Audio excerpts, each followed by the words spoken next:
ഗുരുവായൂരിൽ ഇന്ന് 355 വിവാഹങ്ങളാണ് നടക്കുന്നത്. വിവാഹങ്ങളുടെ കണക്കിൽ പുതുചരിത്രമാണ് ഗുരുവായൂരിനെ സംബന്ധിച്ചിടത്തോളം. പുലർച്ചെ 4 മണിയോടെയാണ് വിവാഹ ചടങ്ങുകൾ ആരംഭിച്ചത്.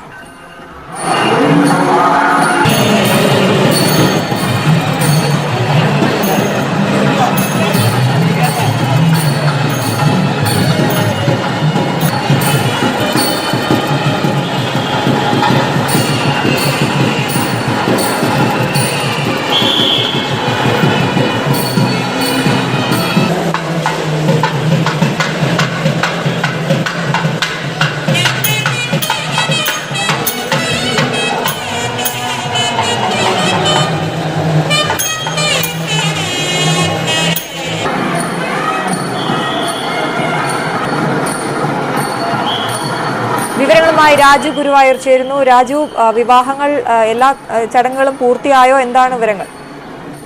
അശ്വതി, ഏകദേശം 11 മണിയോടുകൂടി തന്നെ ഏകദേശം 325 വിവാഹങ്ങളോളം പൂർത്തിയായി കഴിഞ്ഞു.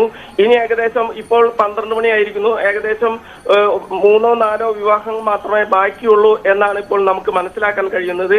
ദേവസ്വത്തിന്റെയും നഗരസഭയുടെയും പോലീസിന്റെയും സിസ്റ്റമാറ്റിക് ആയ പ്രവർത്തനം മൂലമാണ് വളരെ ശാന്തമായി ഇന്ന് വിവാഹങ്ങൾ പൂർത്തിയാക്കാൻ കഴിഞ്ഞത്. ഇതിൽ 3 വിഭാഗവും അഭിനന്ദനം അർഹിക്കുന്നവരാണ്. ക്ഷേത്രത്തിലെത്തുന്ന വിവാഹ സംഘത്തിന് പ്രത്യേക പന്തൽ ഒരുക്കി ഊഴമനുസരിച്ച് കല്യാണ മണ്ഡപത്തിലേക്ക് എത്തിച്ചതിനാൽ 10 മിനിറ്റിൽ താഴെ മാത്രമേ ഓരോ താലികെട്ടിനും സമയം വേണ്ടി വന്നുള്ളൂ എന്നതാണ് പ്രത്യേകത. കൂടാതെ ഒരേ സമയം 6 മണ്ഡപങ്ങളിൽ വിവാഹം നടത്താൻ സാധിച്ചതും വലിയൊരു സൗകര്യമായാണ് ഉണ്ടാക്കിയത്. അതുപോലെ തന്നെ വിവാഹം കഴിഞ്ഞ് എത്തുന്നവർക്ക് ഒരു ട്രാക്കും മറ്റു ഭക്തർക്ക് മറ്റൊരു ട്രാക്കും ഏർപ്പാടാക്കിയതും ശരിക്കും കൂടുതൽ ഫലപ്രദമായി. ഇതുകൊണ്ടൊക്കെ തന്നെ തിക്കും തിരക്കും ഇല്ലാതെ വളരെ ശാന്തമായി വിവാഹ ചടങ്ങുകൾ പൂർത്തിയാക്കാൻ സാധിച്ചു എന്ന് പല വിവാഹ പാർട്ടികളും ന്യൂസ് 18നോട് പറയുകയുണ്ടായി. നമുക്കറിയാം, വിവാഹം പൂർത്തിയാക്കി മിക്ക പാർട്ടികളും വേഗം തന്നെ സ്വന്തം വീടുകളിലേക്ക് മടങ്ങുന്ന ഒരു സ്ഥിതിയാണ് ഉള്ളത്. അവിടെയാകും വിവാഹത്തിന്റെ മറ്റു ചടങ്ങുകൾ നടക്കുന്നത്. ഇത്തരം തിരിച്ചുപോക്കിനെ ഗുരുവായൂരിൽ ഏർപ്പെടുത്തിയ വൺവേ സംവിധാനം വളരെ ക്രിയാത്മകമായി എന്ന് വേണം കരുതാൻ. കാരണം പഴുതടച്ച വൺവേ സംവിധാനമായിരുന്നു. ആദ്യം ഇവിടെ ഓട്ടോറിക്ഷകളും ഇരുചക്ര വാഹനങ്ങളും വൺവേ ബാധകമല്ലാത്തതിനാൽ വൻ ഗതാഗത കുരുക്കുണ്ടാക്കിയിരുന്നു. മാത്രമല്ല, ഓട്ടോകളുടെയും മറ്റു വാഹനങ്ങളുടെയും ഇന്നർ റിംഗ് റോഡിലെ അധിക പാർക്കിംഗ് നിരോധിച്ചതും ഗതാഗത കുരുക്ക് ഒഴിവാക്കുന്നതിന് നിർണായകമായി.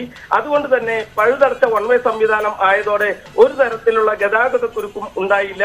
ഇത്തരത്തിൽ വാഹന ക്രമീകരണം ഏർപ്പെടുത്തിയാൽ ഗതാഗത കുരുക്ക് ഉണ്ടാകില്ല എന്നത് വ്യക്തമാണ്. ഇതിനുവേണ്ടി പ്രവർത്തിച്ച പോലീസിനെയും നമുക്ക് അഭിനന്ദിക്കേണ്ടി വരും. ചുരുക്കി പറഞ്ഞാൽ, ഇത്തരത്തിലുള്ള ക്രമീകരണം കർശനമായി നടപ്പാക്കിയാൽ ഗുരുവായൂരിലെ തിക്കും തിരക്കും എല്ലാം നിയന്ത്രിക്കാം എന്നുള്ളതാണ് വസ്തുത. അധികാരികൾ ഇത് തിരിച്ചറിഞ്ഞ് പ്രവർത്തിക്കുമെന്ന് നമുക്കിപ്പോൾ പ്രതീക്ഷിക്കാം. രാജു ഗുരുവായൂരാണ് വിവരങ്ങൾ നൽകിയത്.